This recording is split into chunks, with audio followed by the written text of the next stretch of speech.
Começando mais um quadro Urge Responde, as perguntas que vocês me mandaram no meu Instagram, desta vez do dia 3 de agosto, quinta-feira. Então vamos logo a elas, porque tem várias, como sempre, meu muito obrigado. Estou gravando hoje num sábado 5 de agosto, uma manhã cinzenta aqui em Porto Alegre. A garganta está um pouquinho melhor, ainda não 100%, mas precisamos fazer a roda girar, então vamos embora. A primeira aqui, teve várias nesse tema, e que é o principal dessa semana, que tem a ver com a decisão de redução de taxa de juros pelo Banco Central. E aqui a primeira do Alessandro. Campos Neto desempatando para 0,5%. Cedeu? RCN cedeu a pressão do governo indo pelos 0,5% ou foi razoável? Essa do Gel Coutinho. E do Gustavo também. Campos Neto cedeu nessa? Era para ser 0,25%, mas foi 0,5%? Jogou a toalha? Pois bem, vamos lá, porque é preciso primeiro contextualizar a decisão e depois eu explico a minha avaliação do que pode ter acontecido. Lembrando que a análise completa a gente fez no Follow the Money ao vivo para os nossos assinantes. Se você não segue o dinheiro, siga o dinheiro. Link na descrição do vídeo, foi na quarta-feira, no dia que saiu a decisão. Mas a gente pode conversar sobre o seguinte. A taxa de juros já tinha chegado num patamar muito alto. Eu várias vezes expressei o meu desacordo com esse nível de juros muito elevado e já tinha algumas evidências que permitiam uma redução da Selic. A própria inflação em queda, as sinalizações do fiscal, nosso marco fiscal, que não é nenhuma maravilha, a reforma tributária que precisa ainda ser melhorada, o próprio marco fiscal não foi completamente aprovado, mas tivemos sinalizações positivas de que não haveria um desastre fiscal logo mais adiante. E do ponto de vista de estabilidade de preços, a gente viu sim uma tendência muito positiva de declínio do nível de preços. Então já tinha mais que chegado a hora de uma redução. Aí que entra a minha avaliação do que aconteceu nesses últimos meses. Por toda a postura do Roberto Campos Neto e da diretoria que vinha até então decidindo os juros no Comitê de Política Monetária, eu imaginava que Roberto Campos Neto manteria uma postura mais conservadora, que sim reduziria os juros agora, mas não imaginava que viria 0,50. Honestamente, achei que eles iam começar essa redução gradual, de forma parcimoniosa, porque essa tem sido a postura dos últimos 18 meses, pelo menos, deste Banco Central e do Roberto Campos também. Então achei que ele não iria para 0,5%. Confesso que me surpreendi, e aí respondendo à pergunta principal, será que ele cedeu a pressão? Analisando a votação final, foi 5-4, o Copom tem 9 membros, e tivemos agora a primeira reunião com o Galípolo e com o Aquino, o outro diretor, os dois que assumiram, mas honestamente quem eu queria realmente ver votando, o que importava mais, é o Galípolo, até porque é o diretor que tem chance de substituir o Roberto Campos Neto como presidente do Banco Central a partir de 1º de janeiro de 2025. Então é importante acompanhar a votação dele. E ele votou para reduzir em 0,5 pontos percentuais, como era de se imaginar. Então tivemos 4-4, e aí o voto de Minerva, quem decide, o presidente do Banco Central, Roberto Campos Neto, e que decidiu também por 0,5%, e eu confesso que não esperava. Então tivemos uma decisão que há muito tempo não era tão dividida, há dissidência em decisões do Comitê de Política Monetária, mas nessa magnitude, foi praticamente metade, e aí o voto decisivo do presidente, não esperava. E aí a pergunta, né, será que ele cedeu à pressão? Eu já falei sobre isso várias vezes, e ele é um ser humano como qualquer outro. Eu digo que ele vem enfrentando uma pressão política enorme, pressão de todos os aliados do Lula. Basta ver o tweet da Gleisi Hoffmann no dia seguinte à decisão, mais uma vez criticando o Roberto Campos Neto mesmo, tendo reduzido os juros. Enfim, eu não tenho dúvida que no seu fórum íntimo pessoal, isso exerce alguma influência. Imaginar que não tem nenhuma contribuição no seu poder decisório, todo esse ruído e pressão constante, as falas constantes de Lula e os mais radicais, será que isso em nada influenciou a decisão de Roberto Campos Neto? Eu acho difícil não ter influenciado nada. Então, se eu tivesse que adivinhar, cedeu a pressão, Eu acho que parte, sim, e é um ser humano como qualquer outro, então... Pois bem, espero que eu tenha respondido a pergunta. Aqui é do Júnior, próxima. Qual o limite mínimo que pode chegar a Selic até voltar a um ciclo de alta? Bom, essa agora é a próxima dúvida, mas dado o comunicado do Copom, a sinalização é de mais queda de 0,5% nas próximas 3 reuniões desse ano, então cai mais 1,5%. Chegaríamos com a Selic no fim do ano em 11,75%, que ainda é uma Selic alta, então deve seguir caindo ao longo do próximo ano. Mas o piso é algo entre 9, 9,5, abaixo de 9. Acho difícil enquanto a taxa básica americana se mantiver em 5,5%. Então hoje, depois que esse ciclo de redução iniciar, é preciso acompanhar o que o Fed vai fazer com a taxa básica do dólar, porque ela, que agora é uma grande restrição e uma condicionante para o nível de queda da Selic, que a gente pode ver no final do ano que vem, por exemplo. Aqui do Matheus Cossia. Investir no México, Turquia ou Brasil? Honestamente, assim, para um brasileiro, essa comparação, assim, México e Brasil são mais comparáveis. México tem a grande vantagem de estar próximo dos Estados Unidos e é uma economia que se beneficia muito do dinamismo da economia americana. Turquia tem enormes problemas, e recentes especialmente por conta do câmbio, intervenção do Banco Central, disparou câmbio, disparou inflação, e com as suas particularidades. E são economias emergentes. Para um brasileiro decidir entre esses três, honestamente, fica com o Brasil, que você já conhece os riscos, domina todas as fraquezas e forças da nossa economia, sabe dos nossos problemas políticos, consegue fazer uma avaliação crítica de oportunidades e de ameaças muito mais rigorosa do que você conseguiria fazer com o México ou com a Turquia. Então, é melhor não se aventurar no outro emergente parecido com o Brasil. Aqui do Matheus Bonilha. Tirar a cidadania, você vê como um investimento ou um custo que não traz muito sentido? Dependendo da cidadania. Se é algum país que tem oportunidade, que é um bom local para se viver, e se você tem essa possibilidade, eu acho que é um seguro, é uma apólice de seguro. Eu faria. Claro que aí depende do custo para cada um. Se for um custo exorbitante, você tem que ponderar. Mas, via de regra, para mim, é uma apólice de seguro. Não necessariamente um investimento, é mais uma apólice de seguro.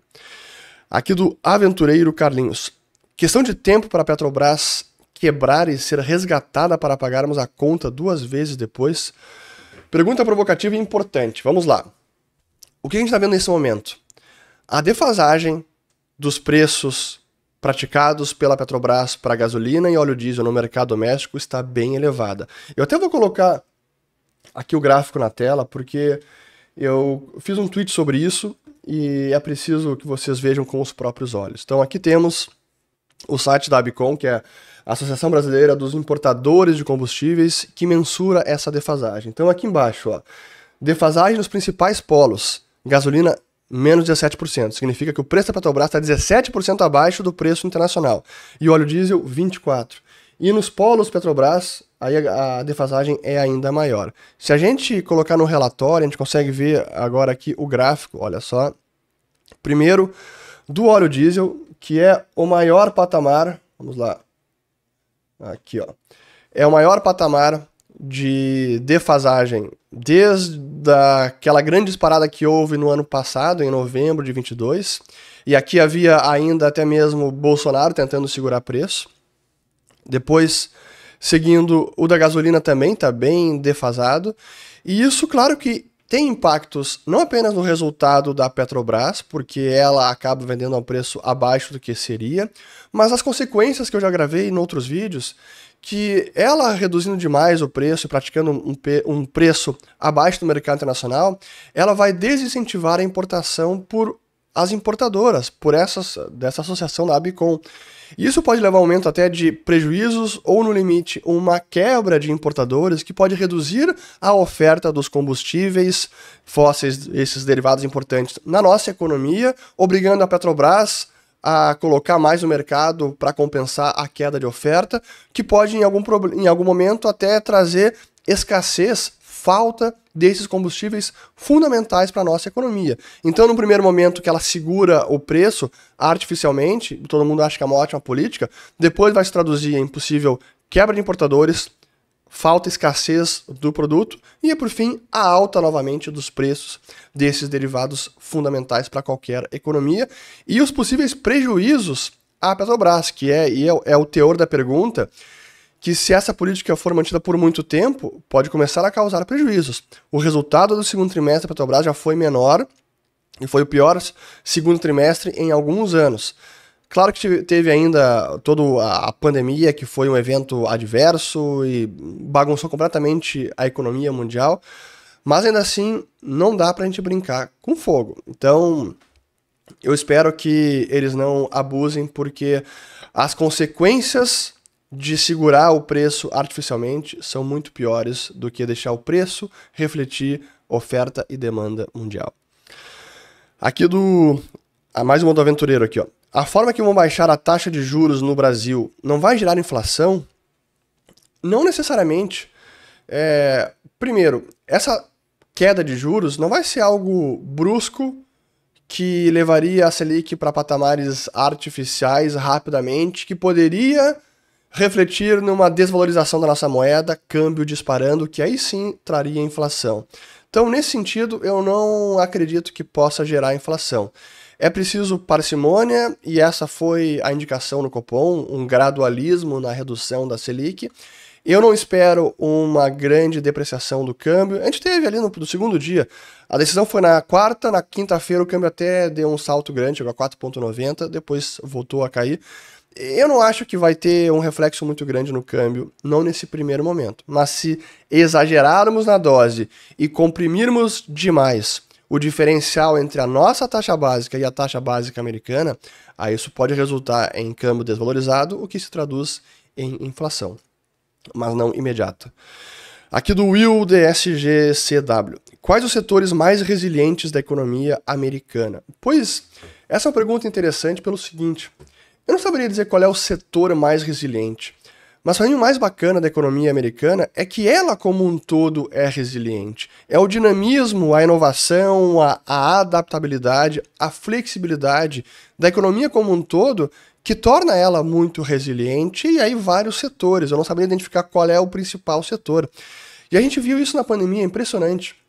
Quando estourou a pandemia, ali março, abril, maio, junho de 2020, vocês lembram dos gráficos de desempregados? Foram milhões de pessoas da noite para o dia perdendo seus empregos. Foi muito rápido. Mas o que aconteceu logo depois, quando a economia voltou a retomar, houve alguma reabertura, aí os estímulos monetários do Fed e fiscais, cheques pelo correio do governo americano, a economia começou a voltar e houve uma forte recontratação de funcionários. Então, da mesma forma que é muito fácil demitir para se readequar à situação econômica do momento, é muito fácil recontratar. E é isso que uma economia deveria buscar. Por isso que liberais costumam ser tão críticos das nossas leis laborais, da CLT, porque ela engessa o mercado laboral. Ela concede uma série de direitos, benefícios que na verdade se traduzem em restrições para contratar, porque é um ônus enorme. Contratar funcionários no Brasil é contratar um grande passivo. Então, uma empresa no país, um empreendedor, ele pensa 2, 3, 4, 5, 10 vezes antes de contratar, porque se a economia muda, se o mercado piora e ele precisa readequar a sua capacidade produtiva demitindo funcionários, isso é um ônus enorme. Então ele acaba tendo mais receio de contratar e aumentar o seu quadro. O que não acontece na economia americana. É fácil contratar, é fácil demitir, é fácil recontratar. E foi exatamente o que a gente viu, e hoje está aí nos Estados Unidos ainda com taxa de desemprego nas mínimas históricas. Então, para mim esse é o grande exemplo, e aí está uma das forças da economia americana. Não é a única, mas é uma. A grande flexibilidade, inclusive no mercado laboral. Aqui seguindo com a do Léo Santana. Corte de juros veio e agora? Brasil decola? Qual sua previsão de curto e médio prazo? A taxa de juros em si não faz um país, nem o Brasil, decolar. É um ciclo que se inicia, mas não é apenas isso que pode fazer a nossa economia decolar.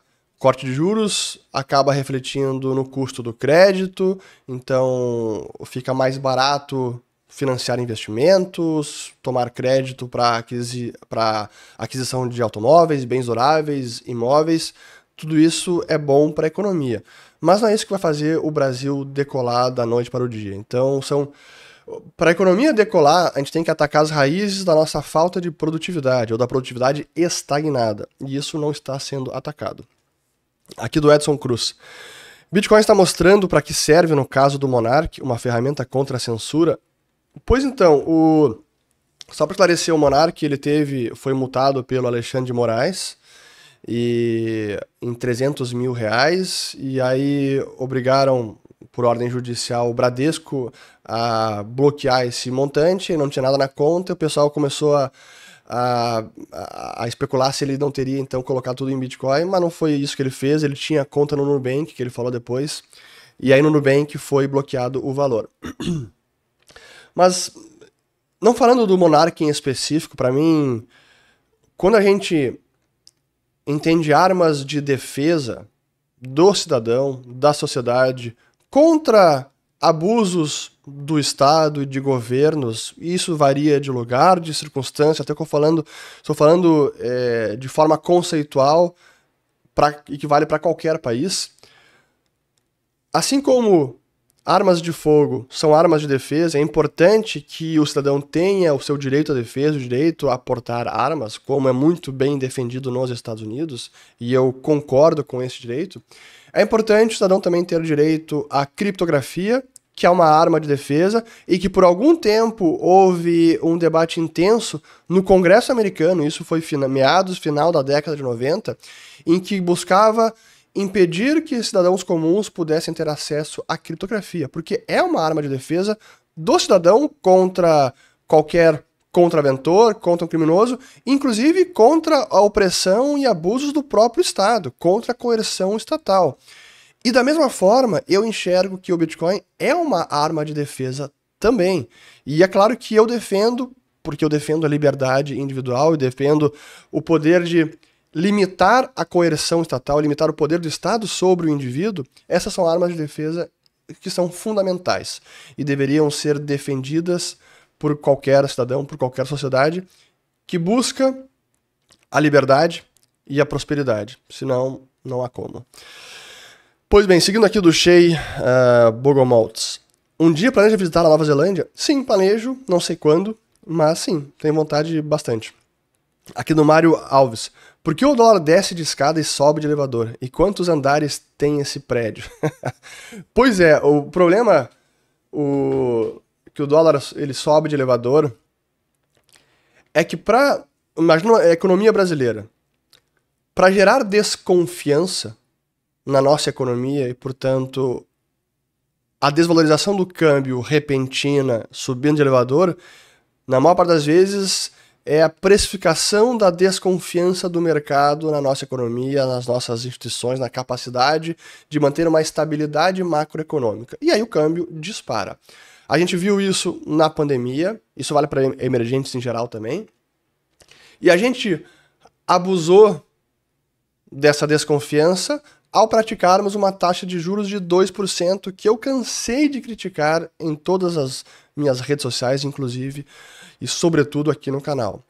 Então esse é o motivo que a taxa de câmbio, o dólar, acaba subindo de elevador, porque quando há uma desconfiança, ela dispara e o mercado costuma praticar o overshooting, que é talvez precificar um pessimismo demasiado exagerado, mas naquele momento, na dúvida, fujo do Brasil, não quero mais ficar aqui, então, e o câmbio dispara.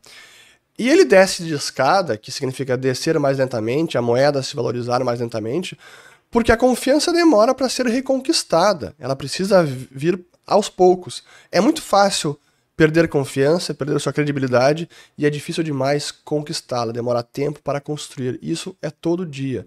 Esse é o problema de emergentes como o Brasil, e aí quantos andares tem esse prédio do câmbio? Depende do tamanho do problema. Se nós retrocedermos, revertermos reformas importantes, minar a autonomia do Banco Central, não passa marco fiscal, vai gastar sem restrição alguma, déficit eleva, endividamento eleva, cara, esse prédio vai seguir aumentando em andares porque o câmbio não vai ter limite. É como a gente viu na Argentina. Vejam, olha a loucura da Argentina. Quando a gente volta lá para trás, plano real, dólar e real 1 para 1. Dólar, peso argentino, 1 para 1. Para simplificar. Hoje, a nossa taxa de câmbio está 4,90. A do peso está 560. De 1 para 560. Isso destrói um país. E aí qual era o limite? Bom, lá atrás certamente não achavam que na Argentina ia chegar nesse nível de câmbio, mas chegou. Então a gente precisa fazer a coisa certa para não gerar desconfiança e depreciar o câmbio. Aqui do Alex Silva, o que precisa saber ter para trabalhar com você? Boa pergunta. Eu vou dizer qualidades que eu valorizo num profissional. Capricho, perfeccionismo, dedicação, entregar o seu melhor, proatividade, capacidade de aprender. Para mim isso é uma das mais importantes, porque você não vai parar de aprender nem um segundo no seu trabalho, na sua vida profissional. Então a capacidade de seguir aprendendo coisas novas e aprender rápido, para mim é uma das mais importantes. Eu sou um cara autodidata, então eu valorizo alguém que vá atrás por conta própria e busca se aperfeiçoar e aprender sem precisar de alguém estar lá guiando, orientando o tempo inteiro. Então a iniciativa própria, ir atrás do conhecimento, aprender rápido, dedicação, capricho, perfeccionismo e honestidade. Acho que é óbvio, mas é fundamental. Então acho que essas são qualidades que eu valorizo para trabalhar com alguém. Aqui do Cinecio Vilaca. Em 40 dias, 0,5% Banco Central, menos, e mais 0,25% no Fed. Isso não pode provocar fuga de capital e queda do real? Não acredito. Acho que é um medo exagerado. Não nesse nível de juros que nós estamos ainda. É um diferencial, um carrego ainda enorme. E a redução vai ser gradual, então eu não acredito que esse ciclo de corte de juros pode provocar uma fuga de capital e uma queda brusca da nossa moeda. Não acredito. Vamos conversar mais em meados do ano que vem, quando tivermos uma foto mais clara de qual vai ser o fim do ciclo de corte de juros e como vai ser a nova diretoria e o futuro presidente do Banco Central. Esse é um ponto que eu sempre trago, porque ele pode trazer ruído. Se nós chegarmos lá em agosto, setembro do ano que vem, e aí começam as conversas, bom, e agora, Roberto Campos Neto? Você se aposenta agora, sai do Banco Central, quem é que vai substituir ele? E aí vamos ver as especulações, o que o pessoal vai dizer, não, o Galípolo já está sendo formado e é o substituto. O quanto de ruído que isso pode trazer e repercutir negativamente no câmbio, eu não sei, mas eu não subestimaria este potencial de depreciação do nosso câmbio. Aqui até sobre isso mesmo, aqui do Enzo, a próxima pergunta. Qual acha que vai ser a nova direção do BC com Galípolo e Aquino? Para mim, o Galípolo que é o mais importante nessa equação, e como eu falei, pelas suas visões econômicas, por falas, declarações passadas. Eu fiz um vídeo sobre ele, quem não assistiu, eu vou colocar o link aqui em cima, e comentem também, coloquem aqui nos comentários. Mas eu tenho receio, sim, de alguém mais tipo Tombini, mais aberto a aventuras heterodoxas e estímulos monetários incompatíveis com a nossa realidade econômica. Infelizmente tenho esse receio. Aqui do Flávio França. Quais os melhores argumentos para discutir com um socialista keynesiano? Bom, um keynesiano não necessariamente é um socialista, então não dá para equiparar socialista a keynesiano. Mas, já que a pergunta é sobre os dois, o que ambos muitas vezes defendem, keynesiano nem sempre, socialista quase sempre, é a intervenção do Estado, é o Estado resolvendo os problemas, o Estado investindo, o Estado gastando, o Estado decidindo em nome das pessoas. Então, eu diria para fazer a seguinte pergunta. Primeiro, de onde vem o dinheiro? De onde saem os recursos? Para o Estado gastar R$1, ele precisa antes tirar R$1 da população. Ele precisa tributar para poder gastar. Então, nessa equação, isso gera atividade econômica, isso gera criação de riqueza, isso gera produtividade.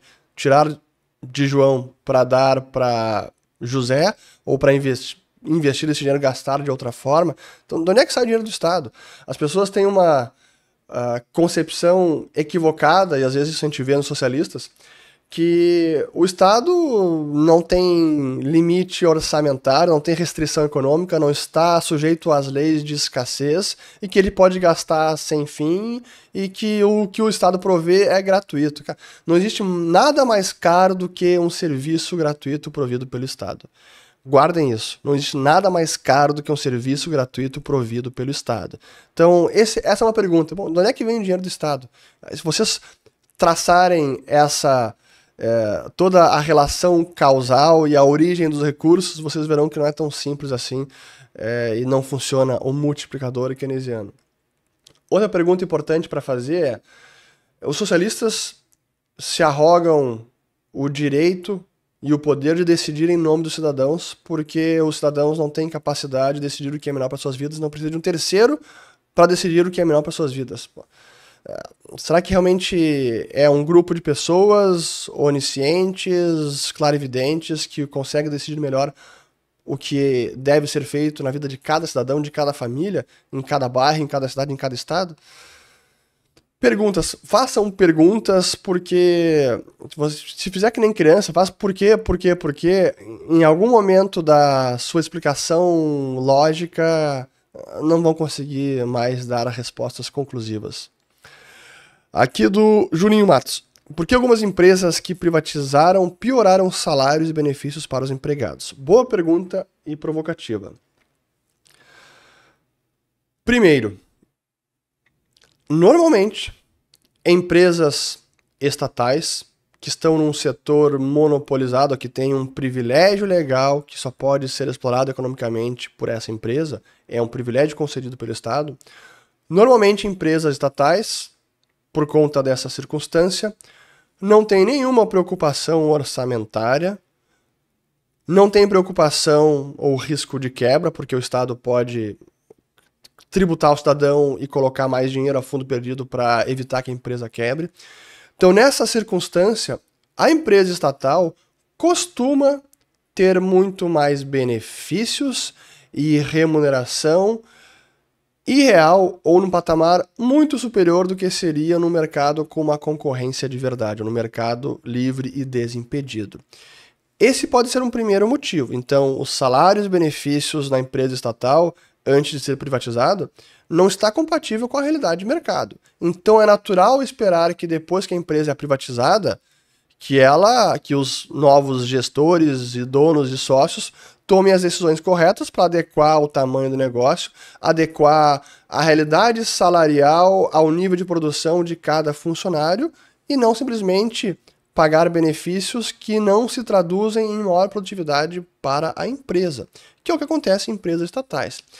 E se vocês forem a fundo e verificarem, assim, investiguem o quanto de benefícios que há em empresas estatais, vocês ficarão estarrecidos, especialmente no Brasil. Então é natural esperar que isso aconteça.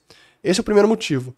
O segundo que isso pode acontecer, especialmente num primeiro momento, é que a empresa estava subdimensionada, ou estava sobredimensionada. Justamente por essa pouca consciência com custo, com eficiência, acaba dando benefícios maiores, contratando mais funcionários que realmente precisa, e quando ela é inserida numa lógica de mercado, de concorrência, e que ela precisa sobreviver com as próprias pernas, com a qualidade dos seus bens e serviços, ela precisa adequar toda a sua estrutura de custos, precisa adequar salários, quantidade de funcionários, para refletir a demanda real pelos seus bens e serviços. Essa é a realidade. Então, é natural esperar que isso aconteça. Mas depois que a empresa passa de um processo inicial de privatização, se o setor é próspero, se tem oportunidade, se a gestão é boa, a empresa pode até aumentar ainda mais em tamanho, contratar mais funcionários, remunerar melhor seus funcionários, o que acontece em vários casos. A Vale foi um desses. Olha o que foi o caso da Vale do Rio Doce, depois de ser privatizado, e o que ela alcançou depois. E como vários outros, no setor de telefonia. Então, num primeiro momento, quando a empresa é privatizada, é hora de fazer a limpeza, fazer o dever de casa, fazer uma reestruturação, repensar todo o quadro de funcionários, estrutura de custo, não é só apenas funcionário, é custo também, é escritório, é investimento, e fazer o que é necessário para atender a demanda dos consumidores. E depois que a empresa foi reestruturada e os excessos foram eliminados, a empresa pode começar a prosperar, crescer e recontratar e remunerar ainda melhor os seus funcionários. Muito bem, seguindo aqui do M. Malafaia. Qual o caminho para começar a investir nos Estados Unidos? Preciso de ajuda? Bom, o caminho está aqui embaixo, tem link na descrição do vídeo, conversar com os assessores da Liberta Investimentos, que podem assessorá-los nessa empreitada que é fundamental. Aqui do Ricardo Godoy. Selic ainda caindo 0,25 toda a reunião até julho de 24, haverá bons ganhos na marcação a mercado de LTN, LFT, NTN? Boa pergunta. Na LFT, não, porque é juros pós-fixados. Na LTN, que seria o Tesouro Pré, e a NTNB, que é o Tesouro IPCA, é possível, mas dado que essa queda vai ocorrer gradualmente, e dado que alguma parte dessa queda já ocorreu nas últimas semanas, para mim não é o tipo de queda que pode dar grandes ganhos. Acho que vai dar um ganho de marcação ao mercado, mas não acho que vai ser aquela pancada de ganho. Quando estava mais estressado, talvez, ou quando os juros estavam num patamar mais elevado. Agora já víamos verificando uma queda nas taxas mais longas, então daqui para frente acho que vai ter uma realização positiva na variação na marcação ao mercado, mas não acho que vai ser algo tão relevante assim. Aqui do Thiago Cremonese. Onde moraria hoje se não fosse no Brasil? Bom, em vários lugares, mas para citar o primeiro, que para mim é o meu favorito, Londres, capital da Inglaterra, para mim não tem cidade igual no mundo. Iria para lá amanhã. Aqui do Bruce Schmidt. Quantas perguntas recebe quando abre essa caixa de perguntas? Boa pergunta. Olha, aqui cada uma aqui são 8. Quando eu vejo aqui, tem 8 perguntas. Honestamente, cada vez que eu abro, no mínimo 100 perguntas. É difícil escolher. Eu diria que entre 150 e 200 perguntas. Muito obrigado a todos que mandam perguntas e perdão se eu nunca respondi uma pergunta e você manda constantemente. Aqui do PH Rezende. Quem é o economista que mais te inspirou? Tem vários, mas quando eu li a pergunta até pensei, quem mais me inspirou e talvez siga me inspirando é o Jesus Huerta de Soto, que é um espanhol, que foi meu professor de mestrado em Madrid, de 2009 a 2010, e é um cara sensacional e que deu várias lições, não apenas de economia, mas também de vida, e que são inspiradoras. Eu diria que até hoje ele me inspira e ajuda a ser um profissional e um economista melhor, e muitas vezes até uma pessoa melhor. Então, Jesus Huerta de Soto, tenho muito carinho por ele. Quem nunca viu uma aula dele, eu vou tentar lembrar de colocar aqui um vídeo, que é uma aula que ele gravou. Foi bacana porque no meu ano, eles gravaram todas as aulas do mestrado e está na internet. E tem uma aula que se chama Os 10 Conselhos para ter Sucesso na Vida. Acho que em espanhol é 10 Consejos para Tener Éxito en la Vida. Sensacional, recomendo que assistam. Então, Jesus Huerta de Soto, grande abraço. Aqui do Fontes Carol. Seguir com uma paixão com salário modesto ou ocupação menos satisfatória com um bom salário? Eu acho que essa é uma inquietação da maior parte das pessoas. Não é fácil conciliar sua paixão e isso se tornar uma profissão e remunerar você adequadamente. Eu acho que tem que ir primeiro pelo pragmatismo. Depende da sua situação familiar, de quem depende de você, se você sustenta filhos, esposa, pais, irmãos, enfim. Você talvez tenha mais dificuldade de ir atrás de uma paixão com um salário menor. Mas você pode conciliar da seguinte forma. Enquanto você está numa ocupação satisfatória, mas que não lhe encanta, não traz toda a realização profissional que você gostaria, mas que tem um salário bom, vá acumulando um patrimônio, vá alcançando uma tranquilidade financeira e cultive a sua paixão em paralelo, até o momento em que você puder mudar a chave ou deixar por completo a sua ocupação atual e tentar a sorte e empreender no que é a sua paixão e de repente dar certo e conseguir ser remunerado dessa maneira. Ou pelo menos ter a tranquilidade que se você for tentar dar esse salto e perseguir a sua paixão, você tem investimento, tem uma segurança financeira que você construiu e que permite você arriscar. Mas eu não jamais diria para esquecer a paixão. Tente cultivá-la em paralelo. Foi o que eu fiz, deu certo. Quando eu me formei em economia, eu tinha certeza que eu queria trabalhar com isso em algum momento. Não sabia se seria possível, hoje cá estou, mas eu diria que demorou 12 anos, talvez, 10 anos. Aliás, 12 anos não. Sim, 12, foi 2010 que eu me formei. Talvez isso.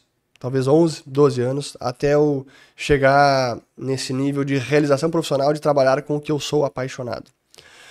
Aqui do LoMTR0. Com o rebaixamento da nota dos Estados Unidos, qual a sua visão de longo prazo para o país? A visão para o país é positiva para a economia americana, mas a visão para a situação fiscal do governo americano, aí é uma visão negativa, porque até o momento, com esse nível de déficit, com esse nível de endividamento, não há nenhuma perspectiva e nenhum trabalho sério de contenção fiscal. Eles seguem abusando do privilégio de emitir a moeda de reserva do planeta. Isso não vai durar para sempre. Então, o rebaixamento da nota de crédito foi do governo americano, não da economia americana. A economia segue muito bem, ou as empresas seguem com força, com a sua capacidade de inovação, de empreender, de gerar oportunidades, de explorar mercados, e isso permanece apesar do governo americano. Então, acho que tem uma pergunta similar aqui, acho que qual é o risco de se investir nos Estados Unidos agora com esse rebaixamento? Não confundir o tesouro americano, o governo, com o restante da economia, empresas privadas, porque ainda assim há excelentes empresas, bons investimentos, renda fixa, mercado de crédito, não apenas tesouro soberano, mas também empresas. Então, é ruim a visão de longo prazo para o governo, o que não necessariamente vai ser ruim para a economia, para o mercado privado. Aqui da Ana Patrícia, teve alguma ação do novo governo que justifique essa diminuição da taxa Selic? Teve, por isso que eu digo. Entre ruído, discurso, radicalismos, heterodoxias e o que foi a prática, há uma distância grande. O que Lula gostaria de ter feito e quer fazer, e o que Haddad acha que dá para brigar e que o Congresso está disposto a aceitar, há uma distância enorme. Então, na prática, falando de governo em geral, o que está sendo realizado, o marco fiscal trouxe novas regras, são piores do que as anteriores, na minha avaliação são, mas são regras e impede um desastre completo. Reforma tributária, importante, um passo na direção certa, tímida no que poderia ter atingido de simplificação, também na minha avaliação, mas é um passo na direção certa.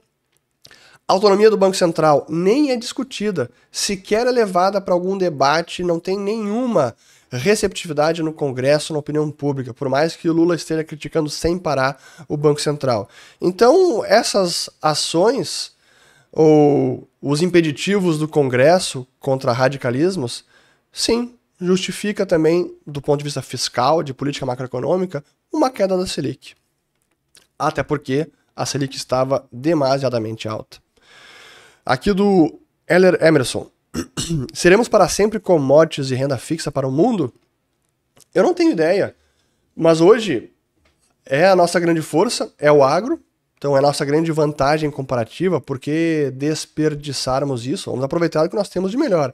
E renda fixa para o mundo, eu gostaria que nós conseguíssemos adotar as políticas estruturantes, reformas estruturantes, para que nós não tivéssemos que sempre usar a ferramenta juros para controlar a nossa economia ou para mantermos a estabilidade macroeconômica. Mas enquanto não tivermos uma sustentabilidade melhor de déficit, de dívida, o juro é o remédio, infelizmente.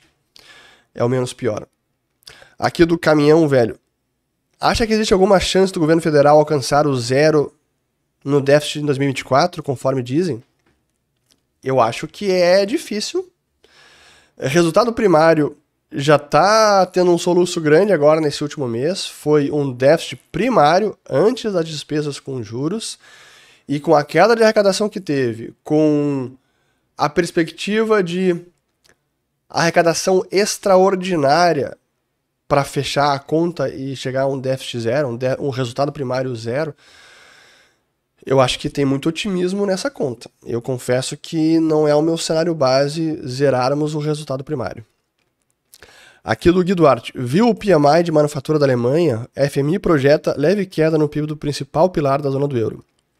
Quais consequências tanto de curto prazo como de médio prazo para a União Europeia? Pois bem, sim, se os Estados Unidos ainda não estão necessariamente em recessão, a Alemanha está, a indústria lá passa por um péssimo momento, o PMI de manufatura foi terrível, essa foi a manchete aqui da Reuters, ó. Ugly figures as German manufacturing slumps in July. Então, estatísticas feias, assim que a manufatura alemã tem queda em julho.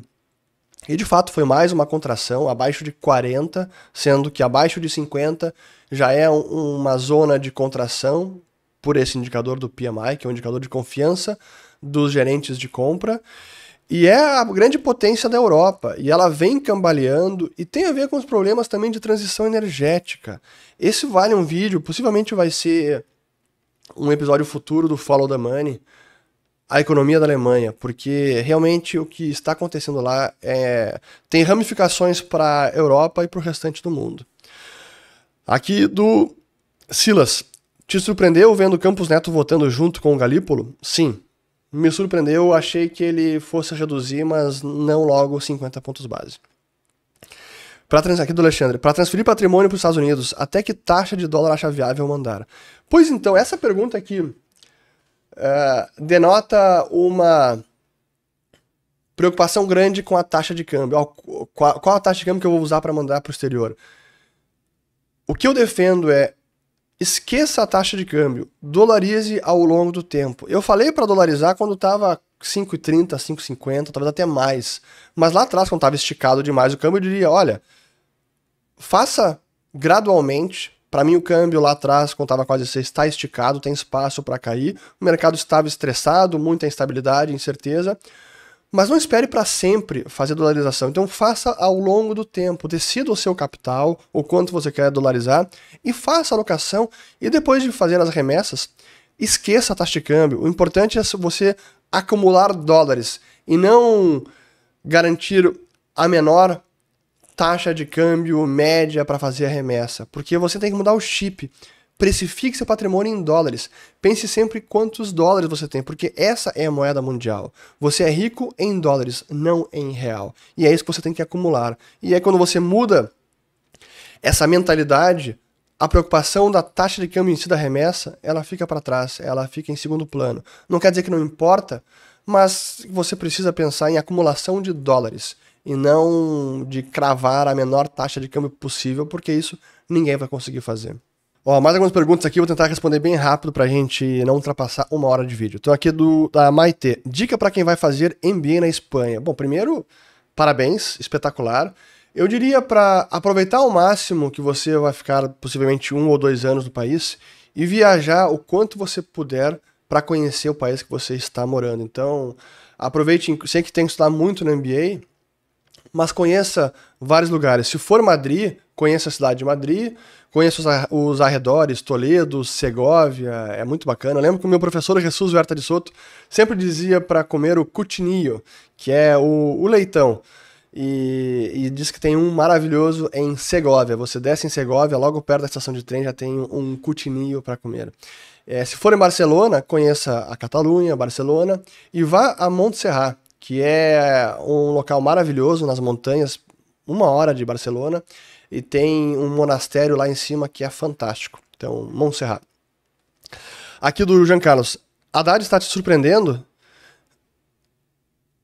Eu não diria que está me surpreendendo, eu diria que, em termos de visão econômica, ele não está praticando nada diferente do que eu esperava, mas acho que ele está tendo um bom desempenho na articulação política, sim, está sendo habilidoso. Nesse sentido, acho que sim, está me surpreendendo. Aqui do Roger. Juros subindo nos Estados Unidos após rebaixamento. Isso é sustentável? Os bancos irão suportar isso? Pois houve essa alta de juros, eu fiz um vídeo sobre isso, não apenas pelo rebaixamento, mas porque há uma necessidade grande de financiamento do déficit do Tesouro Americano. Então ele está emitindo e vai ofertar muitos títulos para o mercado nos próximos meses, porque ele precisa emitir títulos, arrecadar recursos, captar dólares para pagar as contas. E isso exerce uma pressão vendedora nos títulos, portanto rendimento para cima, juros para cima. Com relação aos bancos, bom, eles estão na mesma posição desconfortável que estavam meses atrás. Os bancos menores seguem sofrendo, seguem com prejuízos contábeis não realizados, e se algum porventura entrar em apuros, vai acontecer a mesma coisa que a gente já viu acontecer. Um banco maior vai absorver o banco menor. É um pouco paradoxal dizer isso, mas a minha expectativa é que qualquer crise bancária, crise de liquidez num banco, alguma quebradeira, logo vai ser contida ou via liquidez empréstimo emergencial do Fed, ou então porque o Fed vai obrigar ou sugerir que um banco maior absorva o banco com problemas. É o que vai acabar acontecendo. Então, é diferente de 2008. Hoje, o Fed está muito mais próximo e atento para qualquer soluço injeta liquidez. E aí impede uma quebradeira ou um risco sistêmico maior. Só que, claro, a consequência é concentração bancária crescente. É o que a gente está vendo, que já viu no Brasil, que estamos vendo lá fora também. Essa é a realidade do sistema financeiro mundial.